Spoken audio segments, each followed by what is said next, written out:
Hello বন্ধুরা, কেমন আছো সবাই? আশা করি সবাই অনেক ভালো আছো। তো দেখো, আজকে হচ্ছে পহেলা বৈশাখ, তো শুভ নববর্ষ সবাইকে জানাই। তো দেখো, সকাল সকাল ঘুম থেকে উঠে পড়েছি, পাপার খাবারটাও রেডি কমপ্লিট। তো সকালবেলায় স্নান টান করে এসে পড়েছি। তো দেখো, পাপার খাওয়াও হয়ে গেছে। আর এই পাশে দেখো, বাইরেরটা মানে এত রোদ, মানে এত রোদ উঠেছে না আজকে, প্রচুর রোদ আর প্রচুর গরম। আর দেখো, একটা গাছে একটাই ফুল ফুটেছে, ঠিক আছে?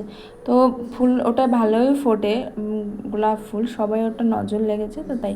তো দেখো, এই পাশে দেখো আমার ছেলেও খেলা করছে, আর আমার ভাইয়ের হচ্ছে মায়ের দয়া উঠেছিল, তো ওরে আজকে স্নান করাবার এই পাশে দেখো রান্নার জন্য রেডি করছিলাম।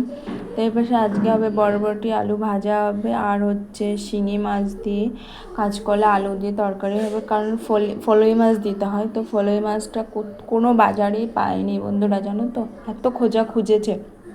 তো দেখো, আজকে হবে শিঙি মাছ দিয়ে আলু দিয়ে কাঁচকলা দিয়ে ঝোল রান্না করব, ভাইকে দেব। তো যে কোনো জ্যান্ত মাছ দিলেও হয়, তো আর কী করবো, না পেলে তো কিছু করার নেই। তো দেখো, আমার রান্নাটাও প্রায় হয়ে গেছে, কারণ আমরা এতদিন নিরামিষ খেয়েছি, তো আজকে মাছ হচ্ছে আমাদের। তো কেমন একটা লাগছে মাছের গন্ধটা, ঠিক। তো এই পাশে দেখো, আজকে স্নান করতে করতে প্রায় 5টা বেজে গেছে। ভাইয়ের সেই সমস্ত জামা কাপড়, বেড কভার, মশারি টশারি সমস্ত কিছু ধুয়ে নিয়েছি।